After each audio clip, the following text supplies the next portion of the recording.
What is up, basketball fans? Welcome back to Zero Gravity, Apollo Media's NBA podcast. On today's show, we've got a big one. We've got a crazy one. Giannis has reportedly started working with the team of the Milwaukee Bucks to find either a solution for the team of the Bucks or find a trade partner for Giannis to go somewhere else. It's official. We talked about it last week. We're going to talk a little bit more about it this week.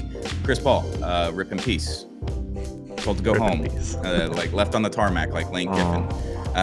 That's tough for Chris Paul. We're going to talk about that. And then we're going to do quarter season awards with all the main 6 awards like MVP, Rookie of the Year, Defensive Player of the Year, etc. We're going to talk about it all today on today's Zero Gravities, Apollo Media's NBA podcast. We're brought to you by J Bar M. J Bar M, welcome back. J Bar M Barbecue is just a couple blocks away from Toyota Center in Houston. It's the best barbecue in Texas, not just in Houston.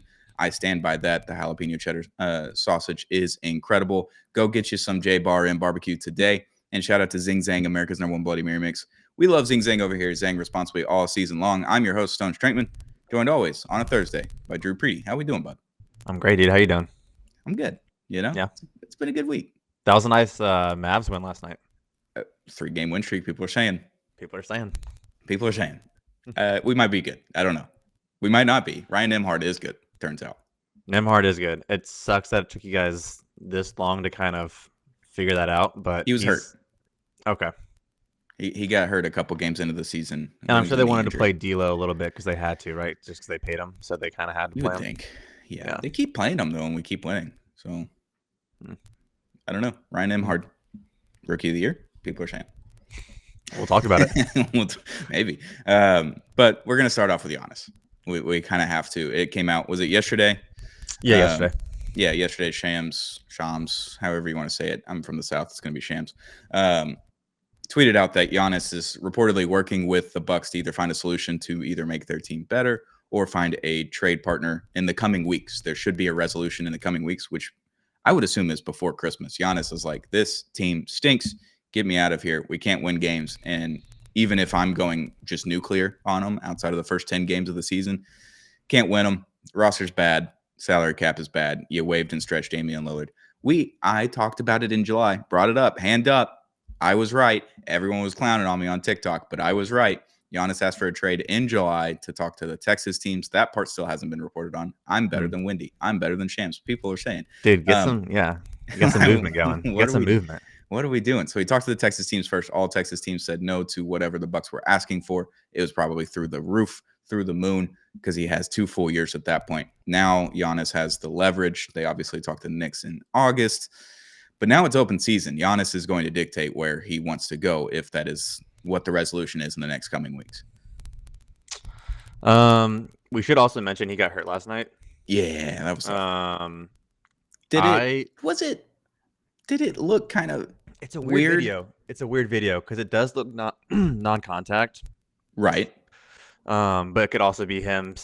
It's convenient that it's the same day where he starts these trade rumors and wants to get out of Milwaukee, and that he falls down without an apparent injury that you can't really, it's hard to determine what it is. My thing was with the video, as he's falling down, he immediately starts doing the wave to the bench. Come get me. That doesn't seem like a normal thing. Like you either go down and then wave him, not like mid-fall and start waving. I think that one was kind of weird, but if he did get hurt, I'm not discrediting it. It just looks weird. Right. It does look weird. It was a fast wave, but to be fair, like if you think about like the Achilles injuries we've had in the past, like Dame, for example, as soon as he went down, he just sat down and he knew. He was like, my leg is cooked. Yeah. KD, same thing. He's down. His leg is cooked. Tyrese and Tatum just start yelling. That's the difference is like. Exactly. But it always affects guys differently. Well, Lillard literally made nothing. He just kind of wobbled off the floor, right? Because Sauce Gardner, it happened on Sunday. He looked back. He turned around and was like, did someone step on my leg? And if you watch the video, Giannis does kind of look back a little bit before he starts waving over. So the team, Doc has said that the team has ruled out an Achilles injury. Yeah, they said it was calf strain. He said he's getting an MRI. That hasn't come out yet, so we'll see how that affects. That happened last night. Yeah. They haven't had any news this morning. I've Okay, looked, but I haven't seen anything. I'll take a gander. Yeah, take a gander. But as far as I know, they're supposed to do an MRI. Nothing's come out, which is kind of sus because I also saw like the beat writer reporter name is Eric Name, I think, was saying yeah they were gonna do an MRI last night. Nothing's come out, so I'm not So sure what's going Shams on. tweeted out 13 hours ago that he has a right calf strain. Right. So Yeah. We'll see. Hopefully it's just a calf strain. It's not anything serious because that would suck. But yeah, we talked about. I thought we were actually being like kind of like early on the Giannis trade talk last week because they were only like barely below 500 when we were talking about it. I thought we were Yeah. kind of just getting an early jump on it. I guess not. I think he sees the writing on the wall. As good as we talked about this, as good as Ryan Rollins has been this year. Miles Turner hasn't been exactly what I think they hoped for. So yeah, Giannis wants out. We talked about him going to the Knicks. We talked about him going to the Spurs. The Warriors, if they want to do a long shot and try to still contend this year. So I guess we have to just wait and see. What do you think is going to happen? Well, it seems like Giannis is going to dictate where he goes at the end of the day. And when I talked to Colin Blackwell, who plays for the Stars, good friends with Pat Connaughton, it was Giannis wants to make sure that the Bucks are taken care of in a situation. If he does get traded, he wants to make sure that they don't get completely screwed over, that they get enough picks, they get enough players back, that they're still competitive and they're still in a decent spot or whatever, and he gets to go where he wants at the end of the day. I think that might be out the window now. I think it might just be, hey, I want to go to XYZ, figure out the best trade for you. If you get me to one of these 2 or 3 spots, I'll be happy either way. This is the order I'd like to go. If you send me to one of these 3, I'm good. Or maybe he's just like, hey, give me to New York. I don't care how you do it. Just figure it out. Right. So it just kind of depends on what Giannis, where he wants to go at the end of the day, because where he wants to go is going to have to be someone that has a salary cap hit of 50 whatever million dollars. Because I don't think they can take multiple players or they can't go over the Giannis salary in receiving back because the luxury tax and all that kind of stuff. So like the Knicks are an option, the Mavs are an option, Golden State's an option, the Spurs are technically an option, I guess, with Fox now. Like that is it's going to be limited in where he can go, but also the teams that he probably wants to go to are those teams that have that big salary. Right. So it kind of works out for him. Yeah. Whether it works out for the Bucks, because most of those teams don't have picks at the end of the day. It's like because they've already made all these moves. So we'll see where he ends up. I don't know. It would be hilarious if the Thunder came out of nowhere and we're like, all right, we'll do it. I'd go because they have all the picks. I would die. And the entire league. Yeah. And salary to match, and if they're not in an apron, so they can do whatever the hell they want. Exactly. If you were let's say contending team like the Knicks, right? How much are you willing to give up just because, again, he is injured. We don't really know the extent of it right now. But since he won the finals, he has been pretty injury prone. Like he's kind of, I mean, at least he's been hurt throughout the playoffs. He wasn't hurt last year, but the few years before that, he was hurt in like back-to-back playoffs. And wasn't he hurt going into the playoffs this year? Yeah. This past season? It's just like how much, I don't really know if you want to give up. For the Knicks, for example, Towns is playing pretty well the past few games. Like he's been averaging like 25 and 15. I think he had 30 and 15 or something last night. Yeah, he's been playing really, really well. So are you really giving up a guy who, I don't know, it just depends on like how much draft capital. I think in the end of the day, how much you're really trying to sell your team and win now versus keeping pieces for the future. Yeah, because Cat's a younger asset, but a different asset. He doesn't play defense in the way that Giannis does. He's not athletic in the way that Giannis is. It's a different version of what, like, you're going to get kind of close to the same relative numbers from Cat than you are from Giannis, but the Giannis numbers are going to look a lot different. So it takes down your spacing, obviously, with Giannis, but your defense goes way up. And the defense has kind of been an issue this year. Yeah. And if you're just kind of going to swing for it as opposed to running back Cat, because like we saw last year, I know Brunson gets hurt and you got Indiana and they're just on like magnet ball city last season in the playoffs. But at the end of the day, is Cat going to be can he be your second best player on a championship team? And can Brunson be the number one player on a championship team? Because we're both Bill Simmons born and raised, and we've read the book of basketball and all that kind of stuff. That is a very big thing, and that is who's the second, third, fourth best player on the championship team. And we've seen throughout the years, like OKC last year is Jalen Williams, but arguably he was the best player for the first 4 or 5 games. Yeah, it was great. So that works. And then Chet is your 3, 4, like you can skate by, especially when Shea's a top 5 player. When you have a top 10 player plus a top 20 player, your chances are pretty good. Is Cat a top 20 player? Could be, but Giannis is a top 5 player when healthy. Right. Exactly. That's the difference. That raises your ceiling. And that's a huge between a top 20 and top 5 player is it's pretty significant. If I had to guess, I would say he gets traded to a team in the East just because the West, I think, is so.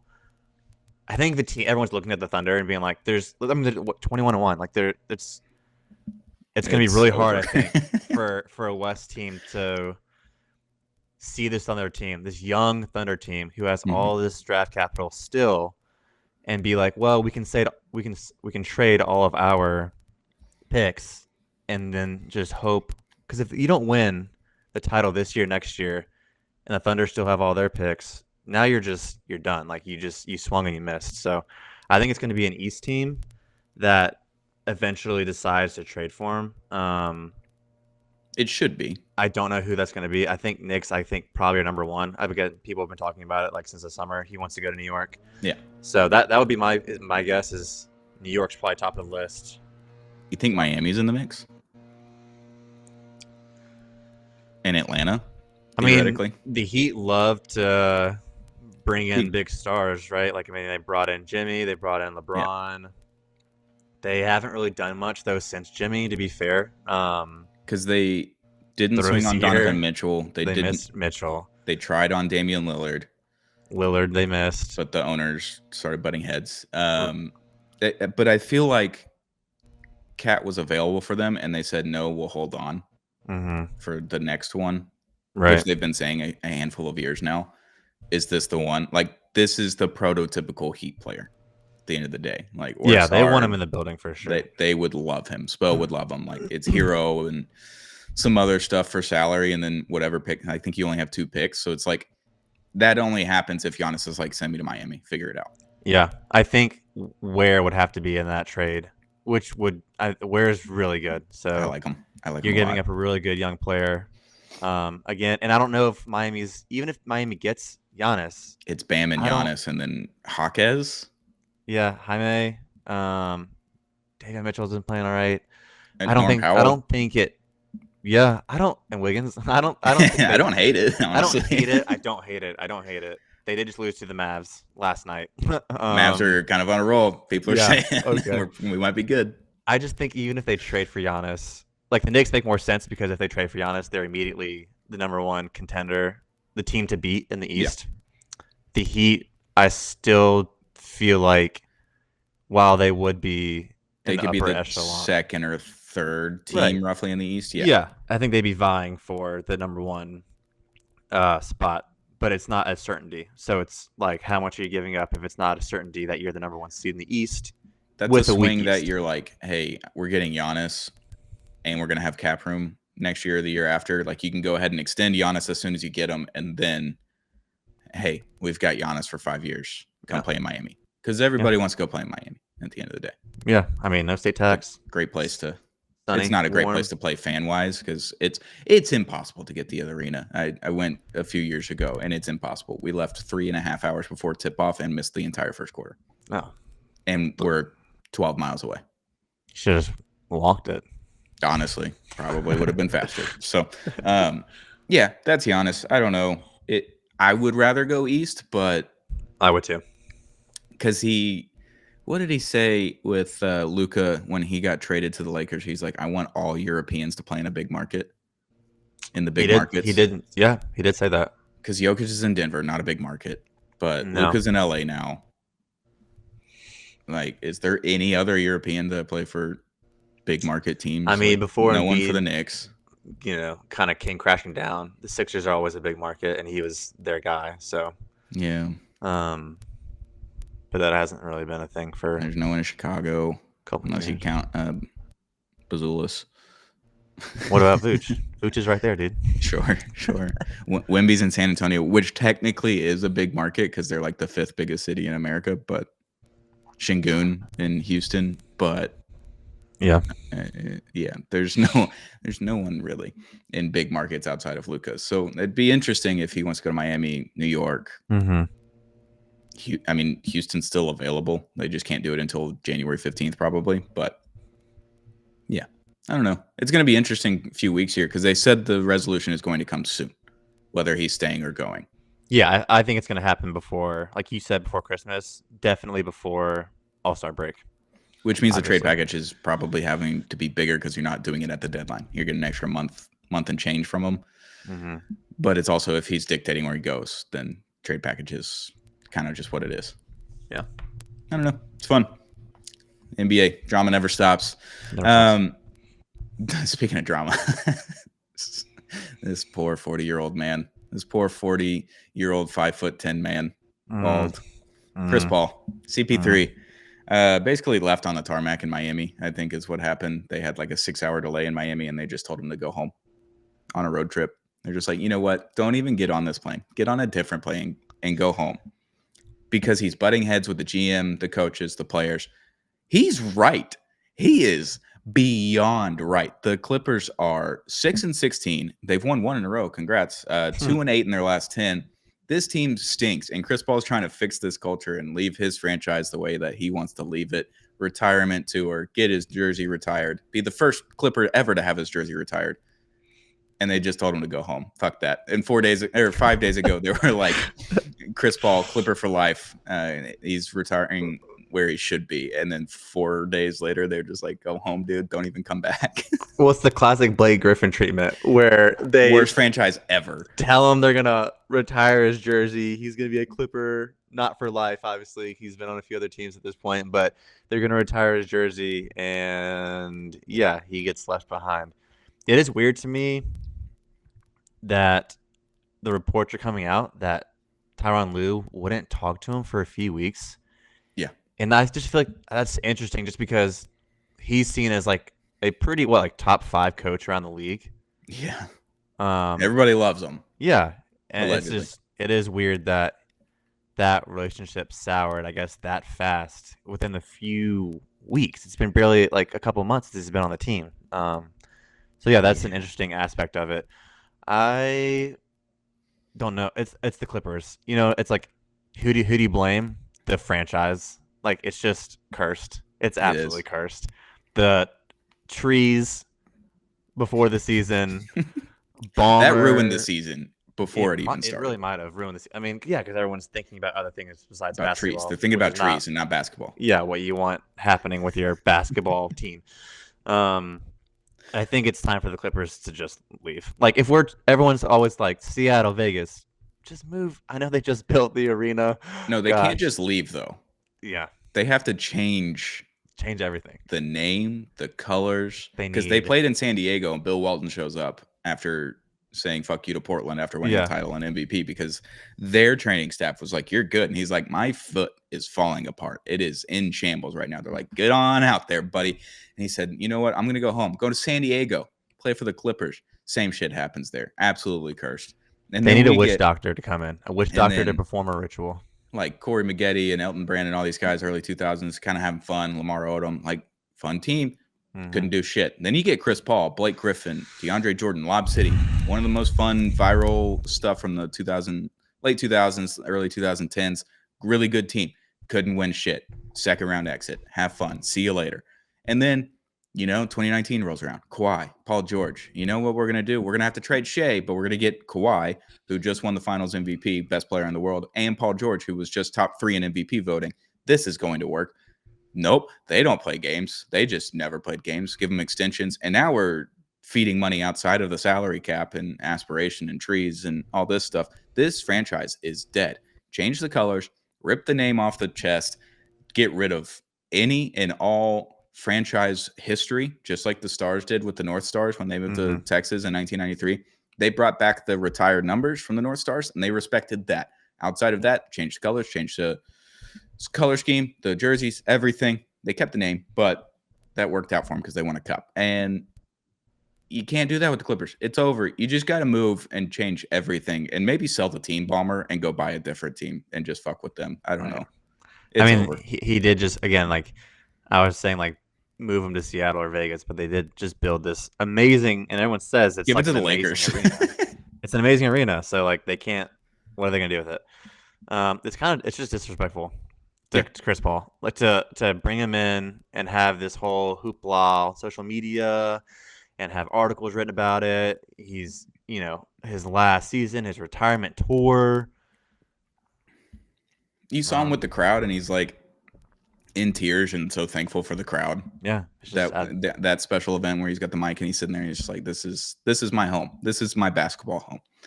And we're not big Chris Paul guys at the end of the day, but we can respect him. And he's been loved at every stop along the way. Houston loved him. OKC loved him. Yeah, OKC absolutely loved him. Saying we'll take it. Like, come on back for a ring. They have roster spots because their bench is so deep. I'm not sure who they can cut somebody. They don't care. I don't know who they're cutting. I mean, one of the guys has testicle cancer. Can't they get like a medical waiver? Yeah, possibly. They might be able to do that. I don't know. Yeah, San Antonio loved him. Like every stop that Chris Paul has stopped at, he's been loved. Every single time. So, which means something. Like at the end of the day, we always hear the stories about how Chris Paul's an asshole and he's a dick and just hard on everybody. But Wemby's like, I love that version of Chris Paul. Like I wanted that. I wanted hard coaching. I wanted accountability and all these kinds of things where you don't really see that a lot in the league anymore. So yeah, it sucks for Chris Paul. Retirement tour is now over for now. Like, do you think someone picks him up, or is this it? Someone will pick him up. You think some so? Contender would be like, hey, come on, you can ride the bench and be a coach, try to get a ring. The old Michael Finley, Tracy McGrady route for the Spurs. Right. Well, that was another thing going around yesterday. People saying if the OKC doesn't want to cut anybody, he should just come on as an assistant coach and win a ring, and win a ring that way. Counts it that way. Yeah. It will be the fakest ring of all time if he gets picked up by OKC. I will not recognize that. I don't care what Ryan Russillo says. I don't know. I don't care what anyone says. It'd be tough. I don't care that Michael Finley was on the Spurs. I don't care. Doesn't count. But to be fair, he did help SGA grow. You know what I'm saying? Like it would be endured. Like he did in the beginning of their early careers. He was the guy that they looked to. So, it would be the most full circle moment. A little full circle, less full circle than the Clippers, but do we think the problem with the Clippers is Bradley Beal? Is Bradley Beal just a curse wherever he goes? Because Washington ass. He was good then, but mainly because he was getting 30 shots a game. He could do whatever he wanted. And then John Wall gets hurt. And then John Wall gets hurt. And then he goes to Phoenix. Ass. Awful. The worst team ever. And now they have Dylan Brooks and Jalen Green. They're like, hey, we're pretty good. Vibes are good. And now he's on the Clippers, and they're ass. They're terrible, and the vibes are awful. And you had a whole scandal off of the court, and now you shot Chris Paul in the back of the head on the tarmac. If we had to like rank it by who's responsible, I still think Clippers are up here. Maybe Beal is somewhere in third, maybe. Yeah, but it's leadership, coaching, GM. It's just the franchise being run horribly for the last 20 years. I mean, one of the best point guards. 50 years. He's probably the best point guard of our generation. True point guard, I guess. Yeah, absolutely. That's what I'm saying. It's like that's why it's so disrespectful. This dude, he's a top 5. He might be top 5 point guard of all time. Like ahead of him is Magic, Curry. Depending on if you like Nash or not, Stockton and Nash, yeah. But I would put Paul ahead of both of them. That's what I'm saying. It's like I don't think Stockton was ever the best player on his team. I think Isaiah Thomas goes ahead. He does have an argument there. The 2 rings. It's the rings and the finals appearances that help. Chris Paul has one, but he's really good.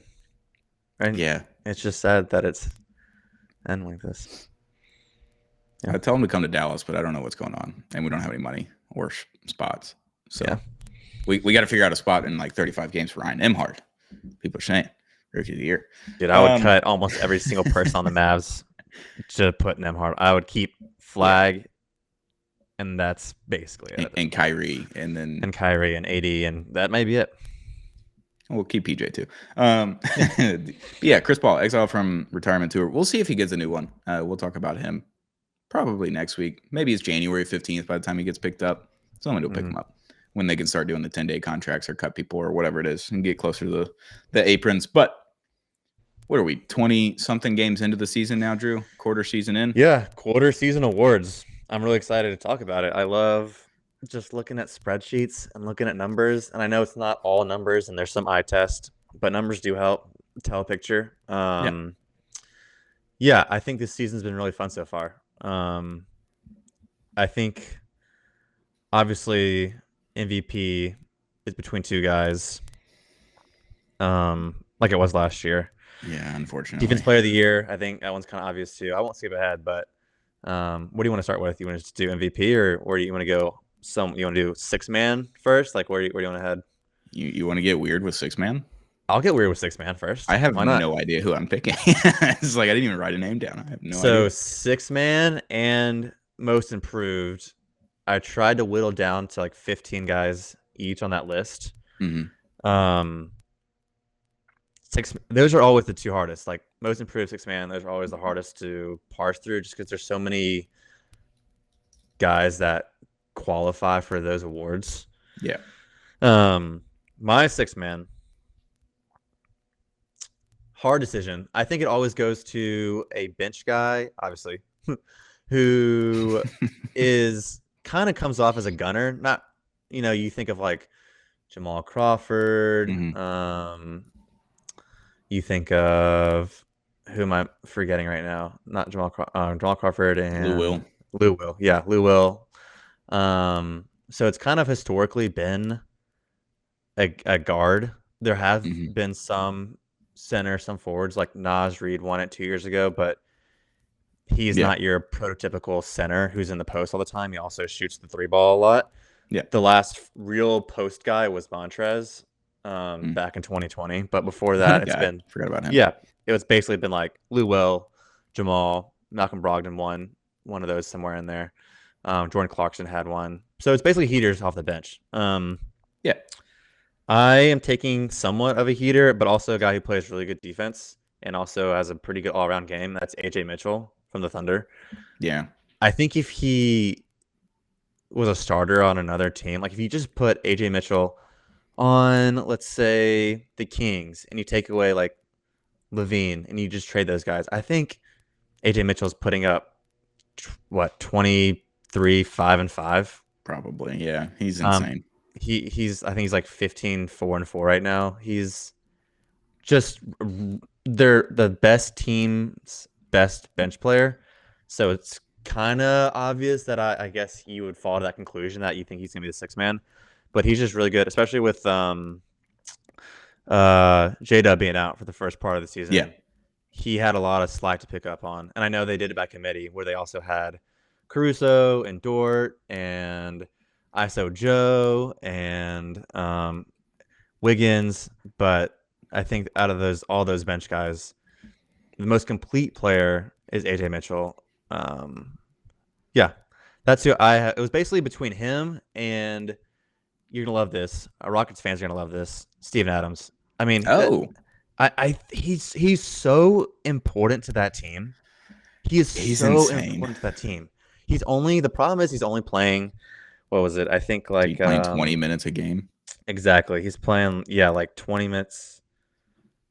Not a lot of minutes, but when he does come in, he's so impactful that I think he has to be up there for consideration. Yeah, he's been insane. He's playing 21.4 minutes per game. Yeah, not a lot, but so not a ton. But again, bench player. That's. I mean, it's not like a huge knock. You ready for a different Rocket for the 6-Man of the Year award? Can I guess? Yeah. Jabari Smith? No, because he starts a lot. Yeah. This guy doesn't start yet. He might by the end of the season. Reed Shepherd. Heater off the bench. He's currently second in odds. And he's been just putting up 20 in like 8 minutes off the bench. And his defense is getting better. Like the steals are there. The hands are good.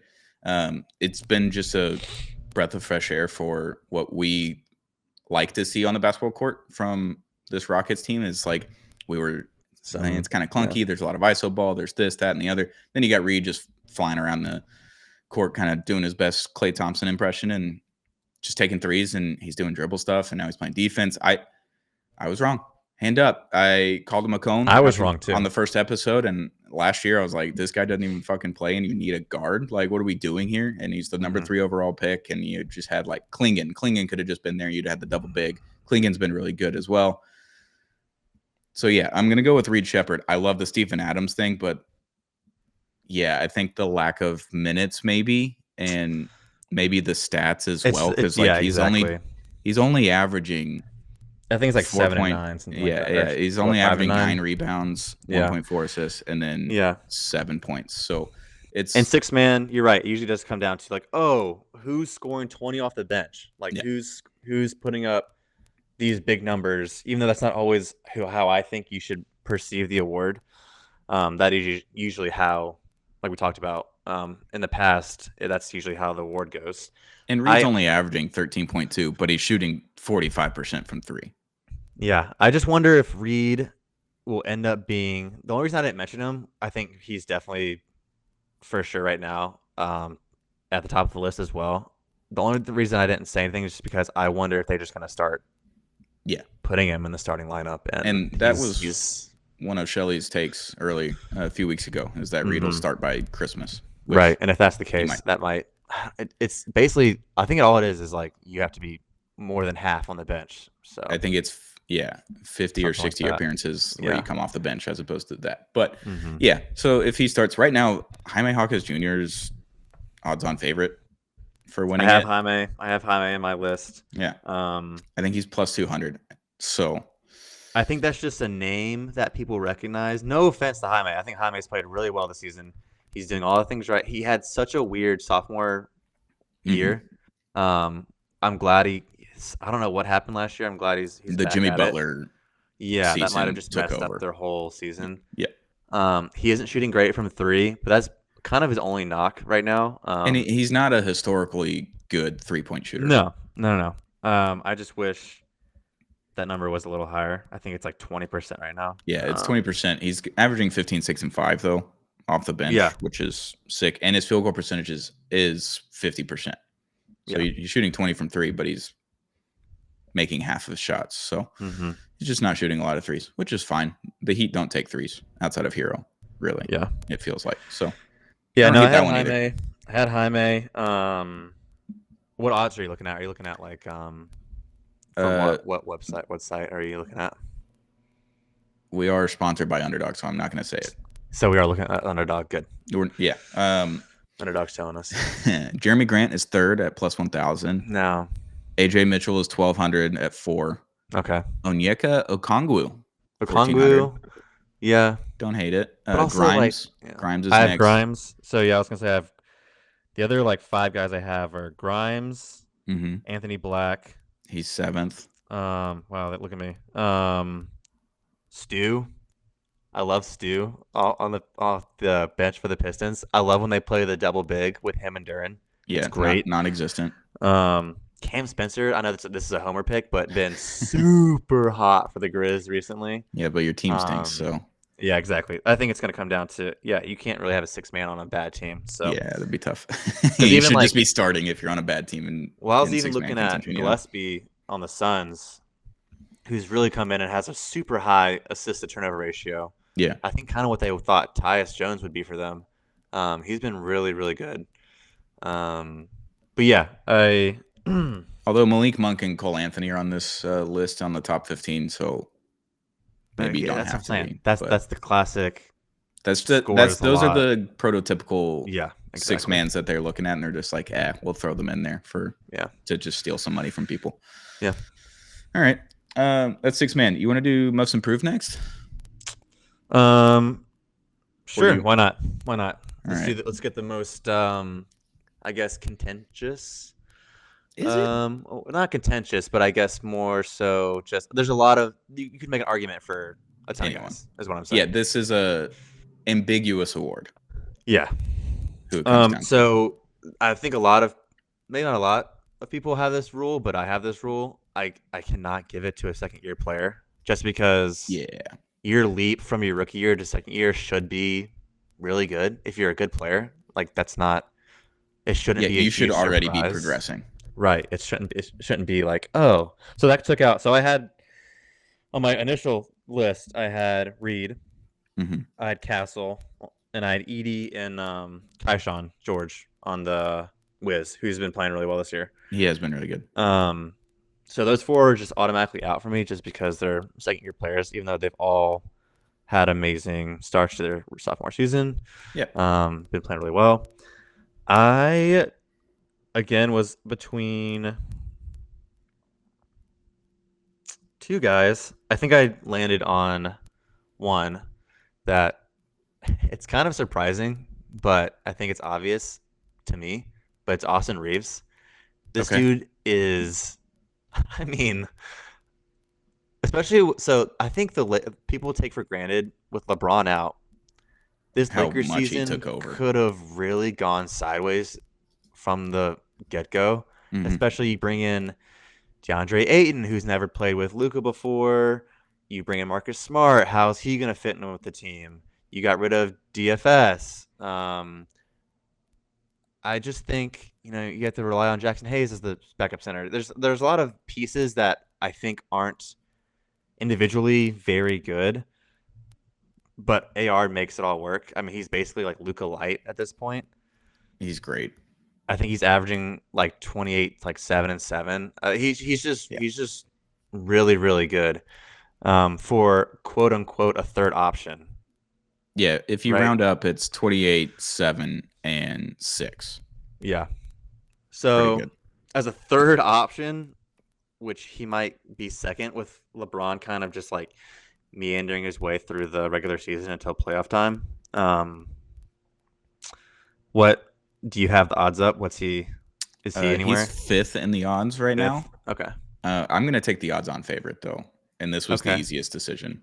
Okay. Jalen Duren. Duren was second. I had Duren right there. Yeah, he's 2020. He's like Yeah. a really, really, really elite version of what Andre Drummond was. Well, that's what I'm saying. We talked about this last month. He's basically like the new Andre Drummond for the Pistons. They found their Yeah. next just insanely 2020. Ready to athletic, go. get 100 boards big man. And he's good at scoring, and that team's number one in the East. And it's Number his one in the third East. year, I believe. So, and he was a little bit older when he came in. So it's still maybe a little like fourth or fifth year is kind of where I would like to see. Like Austin Reeves is a great one because he jumped from this is his fifth season, but he jumped from 26 and 5 last year to 28, 7 and 6. Like 28 is 8 points. 28 is a big giant number. jump. 28 is So a big number. I love that one, but I just the number one team in the East, and he's their second best player. Yeah, for sure. Easily behind Cade. Easily. Yes. And Cade's been awesome this year. He's been really fun to watch, but Duren's been incredible. And I would hate not giving it to Reeves because he has been absolutely insane. I so thoroughly enjoyed that Lakers Mavs game last week. I was like, Reeves is just like insane, and I enjoyed Austin Reeves. He's a Southern boy, likes to play golf. He's just like us, Oklahoma. Yeah, he's Arkansas, but same thing. But he played at Oklahoma, yeah. I don't know where he played. He's from Arkansas, though. Okay. He's from the middle of nowhere, Arkansas. Somewhere in that. And grew up on a farm, shoots South. guns, goes fishing, plays golf. Yeah. And he just balls out. And I'm like, you know what? Southern white boy like me, balling out in the NBA. You just love to see that. Representation is important. We love to see that. We're not well represented in the NBA, so it's good to see it. One of us make it, Yeah. But Austin Reeves, yeah, he's 28, 7 and 6 is absolutely absurd. And I only went Duren because you went Reeves. Yeah, no. Again, when they play Duren and Stu together, it's really fun. I love that bigger lineup. Their version of Twin Towers, which is really coming back in the league a little bit more. Especially when you see like Wemby and Cornette. Obviously, you have Chet and Hartenstein on OKC. The Rockets this year are massive. The Mavs, if they're ever healthy. Right, Mavs, if they're ever healthy. If any of their centers or power forwards can all stay healthy at one time. Daniel Gafford went down last night, so we have one guy again. Yeah, I saw that. It's him and Dwight Powell. We're back, baby. But yeah, Duren, second best guy on the best team in the East. No question about it. He 100% deserves it. I remember when he came into the league, I thought he was going to be better right away, so I'm glad he's kind of making his mark in his third season. Yeah. What's crazy is another guy I had who I don't know if he's even eligible for this award because he win it twice. Is Okay. Maxi? Like Oh. he won it 2 years ago, Yeah, you can't but win it twice, or but once you he make an All NBA team or an okay, All Star team. I think but he has gotten. I mean, dude, his leap even from last year has is been ridiculous. unreal. Um, Yeah, I think once you averaging make an All NBA All Star team, you're done. or you win it. I think you're ineligible. Mm. And Maxi has won it once and has been an All Star once. Yeah, all star once. Which what I would like to look at guys who basically are in that kind of borderline all star range, but make the leap to All NBA. And I think Maxi's definitely in that All NBA conversation this year, as well as Dern and Reeves. Yeah. Um, dude, he's just a bucket getter, man. He just knows how to get to a spot. The offense, he's basically all of Philly's offense right now, especially with we talked about it recently. VJ coming back down to earth after Yeah. his hot start First two for his weeks. rookie Yeah. year. McCain was out in the beginning, so it's really Embiid's, again working through whatever he's working through constantly. Do you see that? I don't know if it was a tweet or a report, but someone was like, "Is Maxi the face of the franchise now for the Sixers?" And I was like, "Yeah." He's What are we talking been, about, bro? Like, yeah. Embiid hasn't played in a year and a I think it half. happened. I think it happened last year.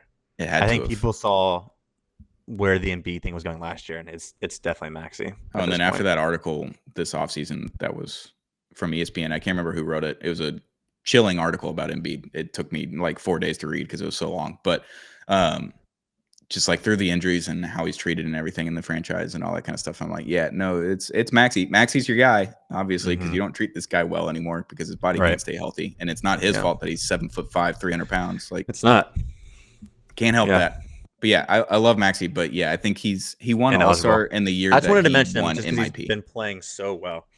Um, the only other few guys I had for this that I really really liked, Is Rollins on your um, list?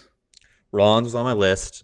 Okay. Rollins was good, but again, I like most improved, where it's guys who, We're good and took a giant jump. yeah, borderline. They might make an All Star team this year, or might make an third All NBA. I Okay. think Denny Avia.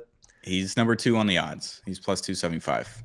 There you go. Like he's really good. He's a major reason. Obviously, the Blazers are above 500 with their whole fiasco. Like we talk Yeah. about how the Clippers had this huge Giant drama scandal before the season, and Didn't lose anyone either. right, exactly, didn't lose anyone, Yeah. and how their season's going, and the Blazers had, if not equally, if not worse, scandal with their coach being accused of all Yes. kinds of awful things, Yeah. with gambling and whatnot. So for them to still be above 500 and Denny to be like the main the guy in charge of that roster and franchise, even especially with Scoot not being Mm-hmm. Scoot, like he's been really well, played really well. I had to mention Giddy just because the numbers are Yeah. stupid. You're there. And Team then stinks. last two are MPJ and Alexander Walker. What about Mr. Jalen Johnson? Oh yeah, of course. I don't know how I didn't have him in there. I guess for me, that definitely makes sense. For me, I guess even last year I already saw him as such a good player, but I'm Yeah. sure I didn't look at his overall, like how his comparison from last year to this year. Last year he was 18.9, so 19, 5 assists, 10 rebounds. This year he's 23.2, 7.3 assists, 10 rebounds. Yeah. Steals are still at 1.6. Blocks are a little bit down. Turnovers are a little bit up. Right. But yeah, he's been really, and his 3-point percentage is up a full point. He went from 31% to 41% this year. He is And his shooting really field well goal this year. percentage is 500 last year, or 50%, and now he's 539. So He's almost shooting really well 54%. this year. It tells you how far his offensive game has come because And no with Trae Young, too. out, exactly. Yeah, to play that well and shoot that well with the defense not really keying in on Trae on the offensive side of the game. Mm-hmm. Yeah, I guess for me, I already saw him as such a good player, but no, he definitely. I would not be upset if he won that award at Yeah, all. he's I fifth think in the odds right now. I think he's 100% making an All Star team. Like I He don't think should. it's even a question. He's the best And player on a team that's like in the playoff race right now. yeah, They're eighth. They're 13 and yeah. 10 But even I without their mean, best player. Trey would make All Star teams with the Hawks still being He pretty might still make the All Star team middling. this year. Yeah, exactly. Hasn't played since With the Game fan 5. vote. Yeah. So no, I love Jalen Johnson. Yeah. Super good player. All right. Yeah. Where you want to go next? Let's just do MVP. You know, And get it out of the way. Let's jump to it. You know, we've teased the fans long enough. Sure. Jokic or SGA. Like right? I want to give it to Luka, but somehow the narrative is never going to work in that favor. And his numbers are there, and they're number 3 in the West, and somehow he's just not going to make it top 3 again. Well, give me your case. Like, give me your. I didn't.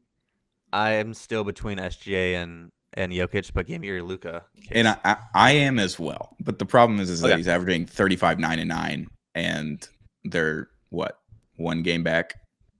Or no, they're second in the West. They're 15 and 5. They're ahead of the Rockets, ahead of the Spurs, ahead of the Nuggets now, who have kind of fallen off over the last week. The Timberwolves are 6th. For most of the pundits, they're like, the Lakers might be good, 4th or 5th in the West. They might make top 6, whatever. We'll see what LeBron looks like. Austin Reeves obviously has taken a giant jump, so that helps. Taking a lot of pressure off of LeBron. It's not taking any pressure off of Luka. Luka's still putting up 35, 9, and 9. He's now getting his 3-point percentage back. His free throw percentage is way up. He's playing a little bit of defense. Like that, he's averaging a career high in points, and he's also doing it with free throw attempts, which obviously helps out. We see with Shea, but it helps with that true shooting. Yeah, when you don't have the roster that OKC has, like I know Shea goes out and does the exact same thing Luka does, but he also has other people that, and I know Shea's been playing a lot more defense this year. He's a lot more dialed in and everything. I think Luka's doing the same thing on a worse roster, and they're 4 games back of OKC, who's on a historic pace, and they're only 4 games back. Historic pace. 20 games in. That's my case for Luka, and I still don't think it's enough, which is insane that you can average 35, 9, and 9 and be 3rd in the MVP voting. Maybe it'll just be voter fatigue, where it's not going to happen for Shea this year. Yeah, but I agree. So, like, he could be a runner-up. Like, it might not be for Shea, but Shea did just win it last year, so there is some of that sprinkled in where you could point to that and say maybe the voters are tired of, because even Shea, he was second 2 years ago, so he's been in this conversation for the past. And that was my thing with Luka. Was 2 years ago he's on the second best team in the entire NBA after the trade deadline, averaging 34, 10, and 9, and he got 3rd in MVP voting. Yeah, they won 50 games. They were 5th in the West. Like, right, they were in the play-in for the whole basically first half of the season. They do the trade deadline, and his numbers are still the same. 34, 10, and 9, and was 3rd in MVP voting, which is absurd. That might have been just because maybe voters were thinking it was a little too late, where it's like after the trade deadline, we need to see it for a full season kind of thing. Which is so silly because he had the same numbers before the trade deadline. Exactly. They just weren't winning games. Yeah. At the same rate. Yeah. So that's my case for Luka, and I understand that he's not going to win it. This is like where I'm at with it. Maybe. I don't think he is. But, maybe someone gets hurt. I am giving it right now through, again, these are quarterly awards. We're not saying this is what's going to happen at the end of the year. This is through 20 games. I think it's SGA only. Because they're 20 and 1. Because they're 20 and 1 without their second best player. Yeah, without the second best player. It reminds me a little bit of and I'm not saying again that this is going to be a unanimous decision. So 15-16 is what you're talking about. Exactly. Curry coming off a title, coming off his first MVP. Yep. This is basically almost identical, right? A team is on a historic win pace. He's coming off his first title. He's coming off his first MVP. That's the only, we're picking literally the slimmest of slimmest margins of who's better, and if it comes down to whose team is better, I'm sorry, I don't know what else to do. No, and I want to frame it as I think Nikola Jokic is the best player in the world. Yeah. But Shea, what he's doing the same thing he did last year, basically, numbers wise. I think it's almost 33, 5, and 6.5. Like, yeah, they he's both averaging just a little bit more points, like 0.1 points more.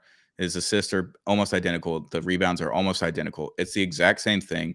He's taking less field goal attempts, but he's taking, I don't know, like he's taking more free throw attempts. That's the only difference. are. Like, it's the same numbers as it was last year, and they're 20-1. And if they break the record, if they go 73-9, if they go 74-8, to give it to him. It's automatically going to be Shea because he's the best player on the best team.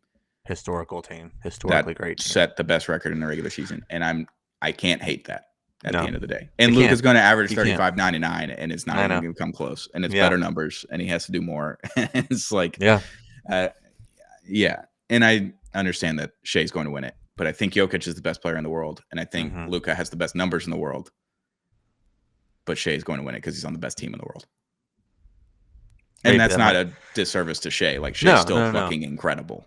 Yeah, like you were saying, his stats are basically the same from last year, and so are Jokic's. Like, their stats are very similar from last year. Yeah. Except both of them are shooting really, really well to start the season off. Both of them are, I think, like pretty close to career highs in 2-point and 3-point percentage for both of them. But if you look at it, it's like, all right, if the stats are the same from last year, who won last year? Shea did. Then it would be Shea. They're the same in win shares at like 6 each, basically 5.9 win shares are the exact same for them. You could say, okay, well, Gordon's been out. Okay, well, then J-Dub's been out. So they both have a case for having an important player missing on their team. Jokic is always going to lead every advanced statistical category. Like your whatever Vorp and he's the most impactful Darko and all that kind of stuff. Yeah. But so he's always going to lead that, and maybe that really just determines that he is, like you're saying, he is like the best player in the world. But I do think, I mean, defensively, let's start talking about it a little bit. I mean, that is one side of the ball, obviously. Shea is much more versatile than Jokic. You know what I'm saying? Like, Jokic is guarding, centers and maybe some power forwards who are a little bit. Switches, yeah. But Shea is guarding 1 through 3.5. I mean, Anthony Davis came in and put up like 30-something points on Jokic the other night, who hadn't played in over a month. Yeah. So that's my only thing. And they is lost. Where you're also stats are so easy to look at on offense. Like, it's so easy to get all these stats, advanced, traditional, whatever, on offense. It's a lot harder to look at it defensively, which we'll get into that for the depoy. But which is funny because Shea's defensive numbers are down, but it feels like his defense has taken another step.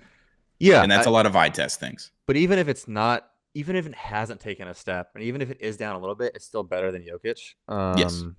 So, but I feel like Shea's defense has gotten better this year than it had in the past. Picking, yeah. I mean, it's had to be a little bit, but we're nitpicking.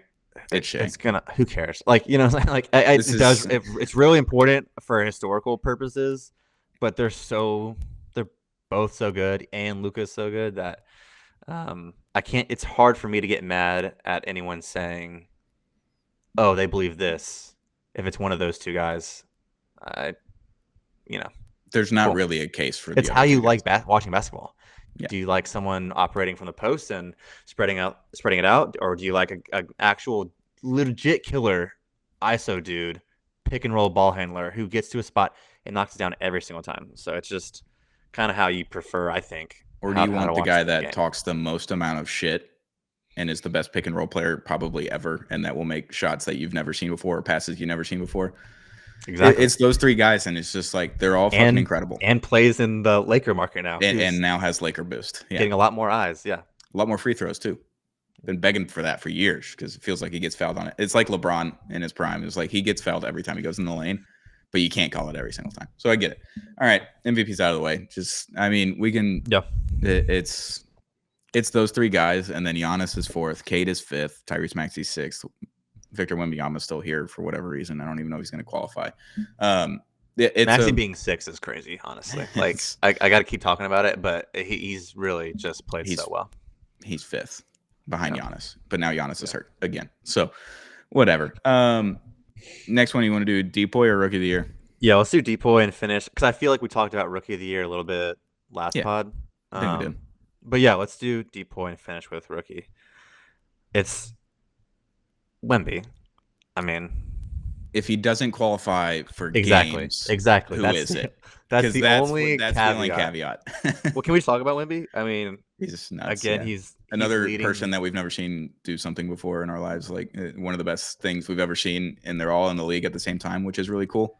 If you're not even looking at stats and you're just going off the eye Vibes and eye test, test. Yeah, eye test, and there's a dude who is 7'5" standing in front of you, and he puts his arms up, and his fingertips are touching the rim. That's probably going to be the defense player of the year. Like it's and moves like he does. That's the other yeah, part. It's like not doesn't move like Gobert, but moves really way more well. fluidly. Um, just eye test, but he is leading the league in blocks at like 3.5. No Sure. one else is even at 2.5. So he's over one in that major Yeah, category. on underdog for every night that he plays, if you look at his stat for blocks, if you're Mm-hmm. gonna pick it higher or lower, it's always at 3.5. Yeah, it's It's never ridiculous. moved. No, It's insane. he just his block rate is super high, even when he doesn't even get them. Um, he also something that I think is valuable defensively is just getting defense rebounds. He leads the league in overall rebounds at like 13, Yeah, 12.9. right in front of Jokic. So leading the league in rebounds, leading it in blocks, just stuff you have to do to get the ball back from the other team or to deny them a shot, right? Yeah. So yeah, it's Wemby. And so we'll talk about, like you said, if for some reason he stays hurt or gets hurt later on in the season again, who is it going to be? Who's it going to be The Chet. without? Oh, you okay? I did not have Chet. And it's all storyline and Chet's a great defensive player and he's taken a Depoy, step this year and he's gotten a lot better. And I see all that. But I feel like that's a lot of storyline. He's the anchor of the defense and everything. I was like, yeah, but you also have like Lou Dort, Caruso, Jalen Williams, Shea in front of him. So like if someone does somehow get past all those guys, he's kind of the last resort. And that's a good thing for him because he's like, you're already tired because you just got decked in the face by Lou Dort or in the balls. Like, and you're coming to me like, okay, I'll take care of it. No worries, guys. I got it. So I think he's the odds-on favorite right now, ahead of Wemby, which is insane because Wemby started at minus 190 before the season. The other ones, I think, is it Amon Thompson? maybe Like, is he Amen. in I there? will Like, is say it Bam? Is it I Dyson think it's Daniels? Dyson Daniels has been really good. Me and Josh were banging that Dyson Daniels for a Depoy last year. We were hammering Really, that, but we didn't get it. But we got it's MIP, I hard. think. So It's hard for a guard. Yeah, he did get MIP. It's hard for a guard to win I feel Depoy. like guard defense is rated so low in comparison to what it should be. Because if you're a really good guard defender, I feel like that's way harder than guarding someone in the post because you're probably equally sized at that point. Mm-hmm. Strength and all that kind of stuff comes into it. But like size wise, you're probably pretty much the same thing. And all you got to do is really stick your hands up. And if you have longer arms than the other guy, odds are you're going to get blocks or steals. Yeah. Like Wemby, but he's really good at defense too. That's not just a discredit to his size or anything. But I feel like his defense is maybe a little bit easier than what a guard has to defend because you have pick and rolls and movement and passing all around the arc and all that kind of stuff. If you're one of those guys that just is able to chase and lock down guys and you don't have to chase, if you're just stopping dudes like Dellavedova in the finals, like Right. I feel like we don't give enough credit to those guys. We don't give enough credit. It just like six man has always been a gunner off the bench. Depoy is usually a bigger guy. Always. Except for Marcus Smart one year. I do find it hard to give this award to a Thunder player because it's so hard to differentiate. They have 7 or 8 guys. Exactly. It's hard to differentiate them playing defense as a team versus individually. It's hard to separate those numbers. If you want to talk about a really good guard, obviously Caruso is on my list. He's number 1 in steal percentage. He's always super high in deflections per game. The problem is he's not playing that many minutes right now, so I'm not sure how that doesn't really have to. Well, exactly. That's the thing is like, do you give it to a? You can't really give that award to a guy coming off the bench. I'm not sure. Yeah, it'd be tough. But Amen is also a good one because he guards the best player, all the time. point of attack defender Exactly. every single game. Yeah, and Caruso kind of just they'll bring him in when they really need him. Yeah. But as a team, it's crazy because the Thunder foul a good amount, but Caruso is just so good at being so handsy and never, ever getting called for. He's getting Never called, gets he's, called for anything. He's in ever. Jokic's jersey I know every time they play against him. I And know Jokic is like, are we going to call anything here? he's averaging one. He's getting called for one foul a game this year. Like He Caruso should be at 4. Yeah. So just to shout out a guard. Unfortunately, and I don't love saying this, Gobert is just Their I net know. rating with him off the court is awful. Yeah, it's advanced stats. Again, it's all eye test too. Like you have to. Yeah. But he's so good at the rim. Like guys are shooting 17% less than they should when he's at the rim, defending that shot. Where do you think he is in the odds? Okay, well you said Chet's 1, right? And Wemby's 2? Yes. Is that what you said? I did. I think it's another voter fatigue because he's won it 4 times? He can't win it 5 times. That would be stupid. You could. I'll say 5. I'll say top 5. He's not even in the top 14, so I don't even know where he is. They don't even have him in the top 14, which seems stupid. He should be top 5. That does seem stupid. Based off of numbers. Yeah, I still think he's the first 2 weeks probably kind of that guy. Yeah. First 2 weeks are bad. But yeah, I think it's Wemby's to lose. I find it again hard to give it to another player. Hartenstein has been really good defensively. We know how Dort is. We know how when J-Dub already talked about how Shea's been really good this year. J-Dub's coming back. He's a fantastic defensive player. It's hard to separate. Just give it to Dyson Daniels. Fuck it. Give it to Dyson Daniels. So who's okay? So if Chet's 1, Wemby's 2. Yeah. Is Who Amen? do you think is third? Is Amen 3? No. Who's 3? Evan Mobley. Don't see it. Amen Thompson's 4. Guess who's 5? Well, Mobley really quick. Still really good defensively. I think people are just pissed that he offensively just can't take that. Like people have just been like, it's like his shooting percentages are down, but it's the same numbers as last year. It's so incremental. Like they want this big leap to come out of him, like Duren, right? This is like a perfect example. Yeah. They want a Duren type leap from Mobley offensively, and Duren's averaging 1 more point than Mobley right now. Well, the reason the Cavs are where they are in the standings right now is because he needs to be their undisputed second best player, and it's like night after night they need it, and he hasn't been able to do that, especially with Garland having whatever's going on with him. It's weird injury dead. After a weird injury. I can't figure out his toe. I think. But he's still Mobley. Sure, defensively. Still really good. He's still fine. Yeah. Amen Thompson's 4. Okay, he said 5. Is it a big man? It's a 4-5. It's a 4-5. It's a little tweener.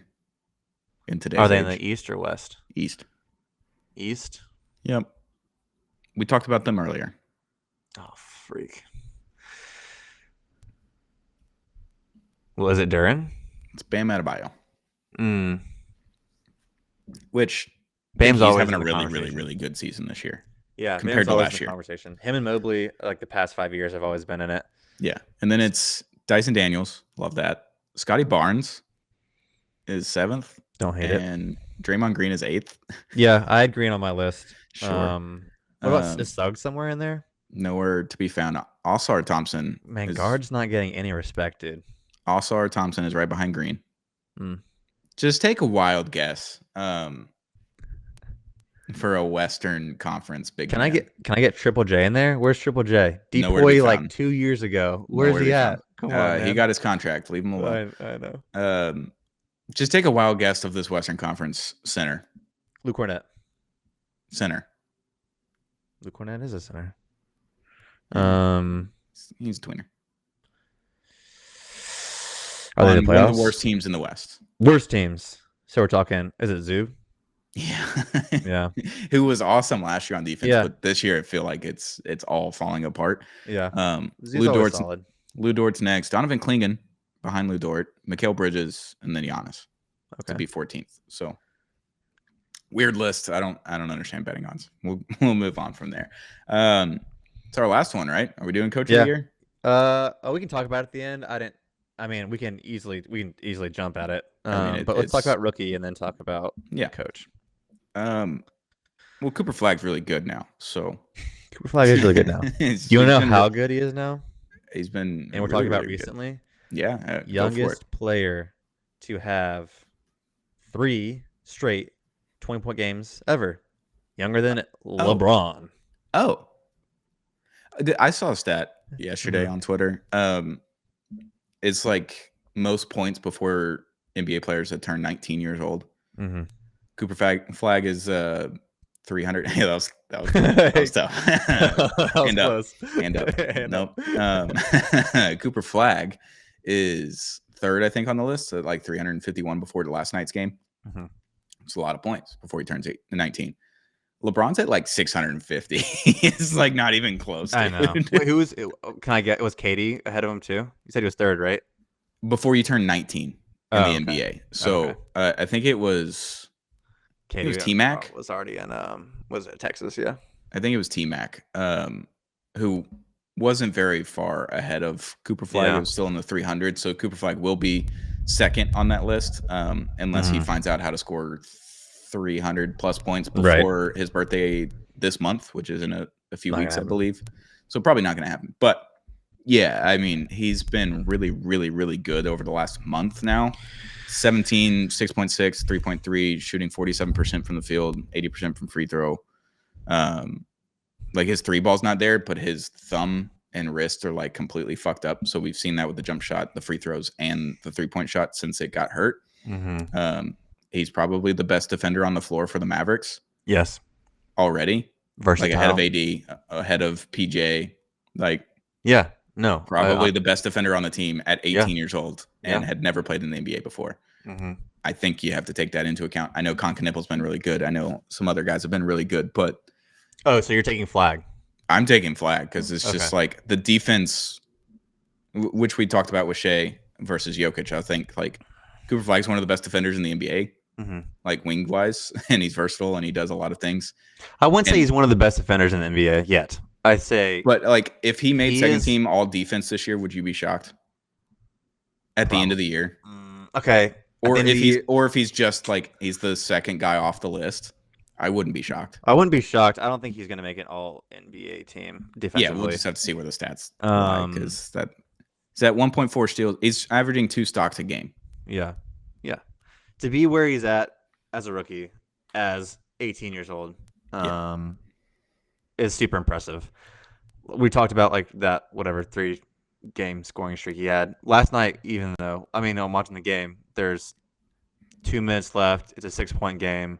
I actually thought the Heat might come back and steal that from the Mavs. Yeah, you sent it in the chat. Yeah, I was watching. I was getting a little worried for him. A little bit. But this dude, he hits a jumper over Davion Mitchell, who is also a solid defender, goes down, blocks the hell out of Wiggins. Wiggins was not great in the last few minutes last night. Blocks Wiggins. He was pretty good before then, though. Yeah. The first half he was good. But the last few minutes wasn't great. Yeah. And then comes back down and hits like a standing layup, like up and over in between Bam and Ware, like which is how many guys can do that in the league? Not a lot. And that pushed the lead to like 10 plus. He's been awesome with the left hand. He won the game for them. Yeah. Like a lot of his shots at the rim have been left-handed. He also had a shot last night. I don't remember what quarter it was, but the Shea midi from the corner where he does the shove off with the elbow and then steps back and takes the shot should be a foul call every single time. Cooper Flag has now decided that's in his bag last night. He's like, I'm going to shove you 10 feet off of me, and I'm going to make this mid-range from the corner.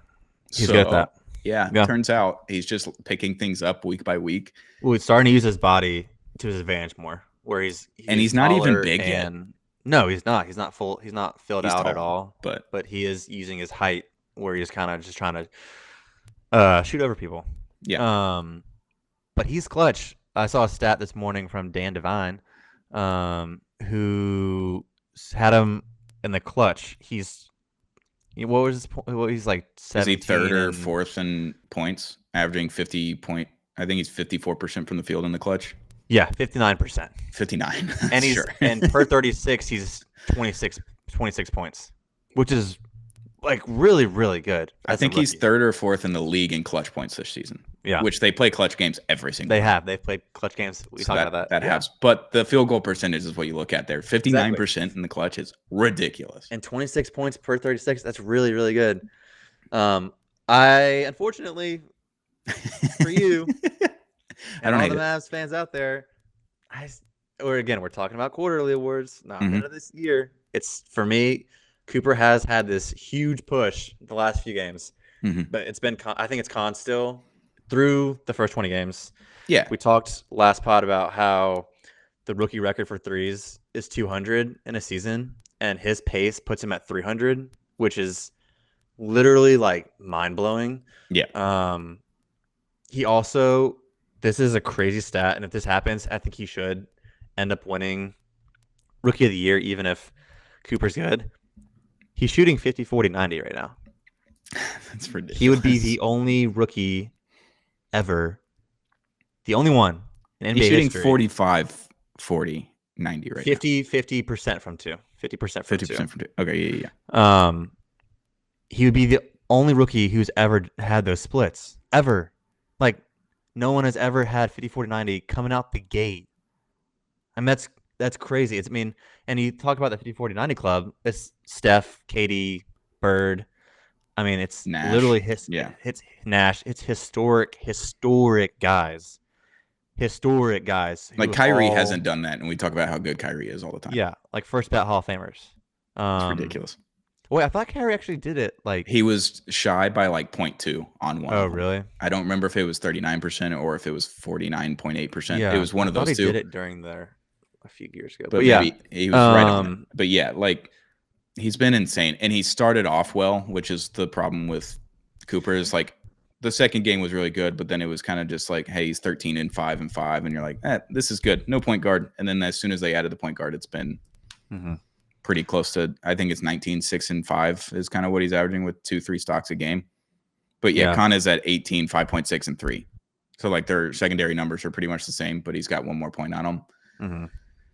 It's ridiculous. Well, they both have like a 14.2, 14.4 PER right now. So it's kind of crazy that Con's situation in Charlotte has been more stable than Cooper's and Dallas. Because I think at the beginning of the year you would be like, oh, well, Charlotte's kind of known for being a little bit of a mess. Even though Dallas obviously didn't have Luka anymore, I think they thought they might be a little more stable. Obviously, people had them in the playoffs. And I know LaMelo's had his stuff in Charlotte and all that, but for Con to come out the gate, like we're saying, and keep that team, they're not very good. Their record isn't great. But to play as well as he has, he's good. He's been good. So yeah, I'm gonna give it to Con right now, but we'll see how it goes the rest of the way. Coop's still the odds-on favorite at 120, minus 120. Con is plus 115, so not far behind. No. Derek Queen at 1,400. Queen's made a huge leap the past like 2 weeks. He's awesome. I love him. Well, did you see the Pelicans were like, we'll trade Zion at the I guess we'll have to talk about that Sunday because we forgot about that. Yeah, but basically it's just like they saw Queen in fears, and I know the trade sucked, and Queen's gonna have to be probably a multi-time All-NBA player for that trade to work out because it's gonna be a top 3 pick next year for sure. Yeah. I think the Pelicans saw what they had in those young guys, and we're like, all right, we might as well take literally Zion. Anything for Zion. Yeah, we'll get as much as we can right now and move on. But yeah, we'll see. We can say that for Sunday. Yeah. Coach of the year, really quick, just sure. I don't know. I mean, it has to be Bickerstaff, right? Does it? I mean, I would think so. Do you disagree? 20-1 I think he won it last year. Or no, he didn't win it last year. Dagnall with the team. I hate giving it to him because the roster. It's a Sam Presti award for the coach, but it's like Yeah, give it to St. Presti, the GM of the year. You know what I'm saying? Like, give it to GM Presti. GM genius of the year for the last 10 Yeah. years, like stacking picks up for the next 2 decades. Yeah. Okay. Then yeah, it's got to be Bickerstaff. I think He's so. odds on favorite at plus 275. Is he? Oh wait, let me give you. Let me guess. Yeah. Who do you think is 2? It's an Eastern team. I don't think it's Spo, just because Nope. he never wins this award, even though he's really good. He's in the top 5, but it's not Spo. I guess it has to be what's his? I don't remember how to pronounce his name from the Raptors. Yeah, but he was. Rajakovic. Yeah, is that him? Is it him? Yeah. Yeah, he was. I mean, he was. I think was it last year was his first year as head coach after being an assistant. I believe so. Yeah. Yeah, he's the. I mean, who would have thought the Raptors would be 15-7? Right, like that's kind of crazy. And then everyone in the West, no one in the West is gonna. I mean, it is like Dagnall, and then it's like, unless the Lakers, I don't think JJ. He's on the list. Would you think Ime would win it? He's ahead of JJ. So it's Rajakovic and Dagnall at plus 600, so tied for second. Next is Spoelstra. That's plus 700. Yeah. Mitch Johnson at plus 1,000 from the Spurs. Jordan Ott at plus 1,200 from the Suns. Then I will say Johnson for the Spurs. They're 7-2 since when we went down. So he has been really good. Like, the Spurs have been really good. I thought they were going to fall a little bit at least, but I think it's due to his coaching and due to their team is actually just, I think, a lot deeper than people are starting to realize. Yeah. And then it's Ott from the Suns, Ime from the Rockets, JJ from the Lakers. They're tied at plus 1,600. Quinn Snyder from the Hawks, plus 3,000. Adelman from the Nuggets, plus 3,000. Mike Brown from the Knicks, who probably should not be on this list, at plus 3,000. And Billy Donovan, who should definitely not be on this list, at plus 3,000. And like, even though I love Billy Donovan, and I think he's a great coach, he's dealt the worst hand of all time, but he keeps getting a contract extension. So good for Billy Donovan. I think it's just leftover from the beginning of the year when the Bulls were like 9-2. And this was updated a day ago. So it's like, what? Yeah, I mean, I bet he was like 1 seed, like 2 weeks into the season, and he's just slowly just gone down the ladder. It's like he was 1 or 2 losing, and now he's 14 more games. Yeah. J Kidd might be making an appearance here in a couple weeks if we get to 500 pretty soon. He shouldn't, but no, I was making a joke here. Mavericks 3-game win streak. People are talking about it. It's a lot of games. People don't like to talk about that. 3 games in a row. That's a lot. They coincide with Cooper's streak. Cooper's been really good, and Anthony Davis did come back, so that helps. And AD came back. Yeah, of course. Like, but then, we get one player back, and then one player dies. What happened to Gafford? I saw he went out last night, but what happened to him? I saw him walking. It looked pretty Achilles-ish, but he's had a bum ankle since training camp. How many calf strains are we gonna get this year? I think it was a ankle. I mean, it's his high ankle sprain. He did it on day 1 of training camp and missed the first how many ever weeks of the season, and then came back early. He's never healed from it. And then PJ landed on a ball in warm-ups the other night and didn't play. And maybe the Mavs are cursed. He's missed 2 games in a row. So y'all just watch out. Y'all are gonna take the Clippers spot. Kyrie, please come back. Yeah, it's gonna be the curse of Luka Doncic. It's the new What's his timetable? Have you looked at it recently for Kyrie? I haven't seen anything recently because early in the season they were talking about Thanksgiving. I was like, "There's no fucking way he comes back at Thanksgiving." No. If he comes back after Christmas, that would be sick. But if we have to wait till February, it's like, what's the point? Just come back healthy next year. Yeah, because we're not winning the title this year. Yeah, I guess it's gonna depend on like where you are in the standings. Or if we trade AD, like if we don't trade AD, then sure, Kyrie come back. Like just be as good as you can. But if you trade AD, which there was that no-name Mavs account that's like this trade's done to Chicago, and I'm just like, you follow 2,000 more people than you have followers. So Chicago, I don't believe you. Interesting. Chicago, like, who would y'all get in return? It'd have to be Vooch, Kobe White, like Patrick Williams, maybe. I don't know what the money is. There's 3 guys. Who wins that trade? No one. Like the Why would the Bulls for the Mavs. The Bulls They aren't got to gonna go win. for it, man. They stink again. And then The East is wide open. That's how they talk themselves. I guess Kobe White would be pretty. Yeah, if you can get Kobe White for the Mavs, I don't see the Bulls. Hey, Kobe White, we're good. We got Ryan Nembhard. Hey, we're good. we got Nembhard-ons. We're good. Hell yeah, I love an Nembhard on. Shelly nailed that one. Knocked it out of the park. That's great.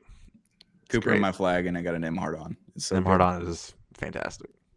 It can't get better than that. All right, well, let's get the hell out of here. It's been an hour and a half almost. Good episode. We'll put it up later this afternoon. Thanks for tuning in. Thank you to our sponsors, though, J-Bar M. J-Bar M Barbecue is just a couple blocks away from Toyota Center. It's the best barbecue in Texas, not just in Houston. They're getting recognized by Michelin. That's a huge deal for them, so congrats to J-Bar M.